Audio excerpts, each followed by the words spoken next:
ચતુર્થીનો તહેવાર આપણને એકબીજા સાથે જોડે છે અને આપણા હૃદયમાં પ્રેમ અને ભાઈચારો વધારે છે। આ તહેવાર આપણને સારા કાર્યો કરવા માટે પ્રેરણા આપે છે। ગણેશજીને વિઘ્નહર્તા તરીકે ઓળખવામાં આવે છે અને તેઓ આપણા દરેક કાર્યમાં આપણને સફળતા અપાવે છે। તેમની મૂર્તિને ઘરમાં લાવીને આપણે તેમની પૂજા કરીએ છીએ અને તેમના આશીર્વાદ પણ મેળવીએ છીએ। આજે વિઘ્નને હરનાર વિઘ્નહર્તા દરેક શુભ અવસરમાં સૌપ્રથમ જેમને બિરાજમાન કરવામાં આવ્યા છે તેવા રિદ્ધિ સિદ્ધિના દેવ ગજાનન ગણપતિની ચોથ છે। ત્યારે અમદાવાદમાં છેલ્લા 14 વર્ષથી નિકિતાબેન પટેલ અલગ અલગ થીમ પર ગણેશજીની સ્થાપના કરે છે અને આ વર્ષે અભયનગર સોસાયટી ખાતે નિકિતાબેન દ્વારા જંગલ બચાવો થીમ પર ગણપતિ બાપાને ઇકો ફ્રેન્ડલી મૂર્તિનું સ્થાપન કરવામાં આવ્યું છે। તેમજ સજાવટ માટે વેસ્ટ ટાયર ટ્યુબ, પ્લાસ્ટિકનું પાઇપ, થર્મોકોલ વગેરેનો ઉપયોગ કરીને વેસ્ટમાંથી બેસ્ટ બનાવીને પર્યાવરણની જાળવણીનો એક સુંદર મેસેજ નિકિતાબેન દ્વારા આપવામાં આવ્યો છે।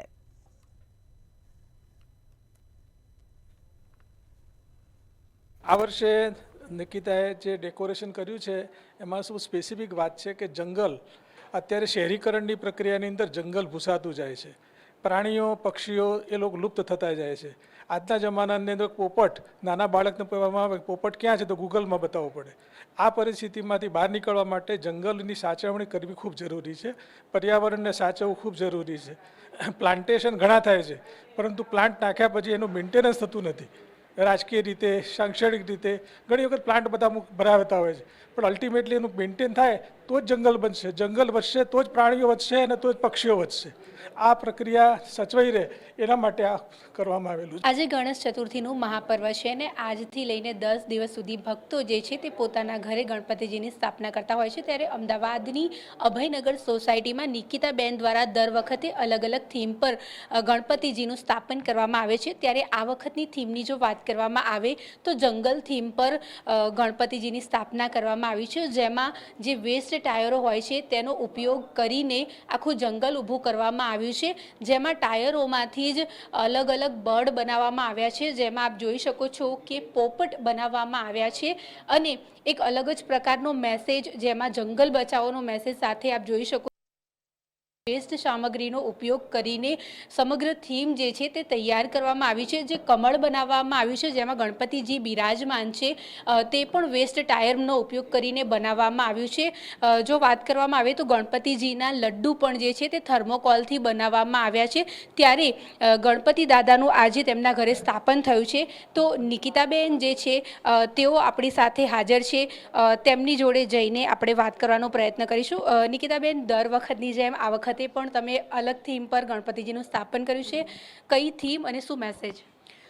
સેવ જંગલ થીમ છે અમારા લોકોની અને અમે લોકોએ વેસ્ટ મટીરિયલ લીધું છે જેની અંદર ટાયર્સ છે, ટ્યુબ્સ છે, પછી પાઇપ્સ છે, થર્મોકોલ્સ છે, એવી રીતે જે વેસ્ટેજ હોય એ બધાનું યુઝ કરીને આખું ક્રિએટ કરવામાં આવ્યું છે। ટાયર થોડું ડિફિકલ્ટ ટાસ્ક હતું અને બીજું જ્યારે આપણે ક્યાંય જઈએ ત્યારે બહારગામ જઈએ ને કંઈ પણ તો ટાયરના મોટા મોટા થપ્પા હોય છે। વરસાદની સિઝનમાં એમાં પોલ્યુશન થતું હોય છે એટલે એ વિચાર મને ત્યાંથી આવ્યો હતો। આ થીમના થકી શું મેસેજ આપવા માંગો છો અને કેટલો સમય લાગ્યો આ બધું રેડી કરતા? હા, આ થીમથી હું એ મેસેજ આપવા માંગુ છું કે ટાયરો બહાર પડી રહે એના કરતાં બેટર છે એની કોઈ સદુપયોગવાળી વસ્તુ કરીએ અને ડેકોરેટિવ પીસ બનાવીએ જેનાથી સારું આપણને વેચાણ પણ થાય અને એક રોજીરોટી પણ મળે લોકોને। અને બીજું એ છે કે એનાથી પોલ્યુશન પણ ઓછું થાય। બહાર પડી રહે, વરસાદ થાય, એમાંથી મચ્છર થાય, એના કરતાં બેટર છે એ યુઝ કરો। અને બીજું જેમ કે આનો થીમની અંદર એવું લેવામાં આવ્યું છે કે જે બર્ડ છે, જે પેરટ છે, જે બર્ડ સૌથી સુંદરમાં સુંદર બર્ડ છે જેની એક્ટિવિટી આપણને બહુ અટ્રેક્ટ કરે છે તો એ લોકો જઈને ભગવાનને પ્રસાદ ધરાવે છે ને એમ કે છે અમારું જંગલ બચાવો।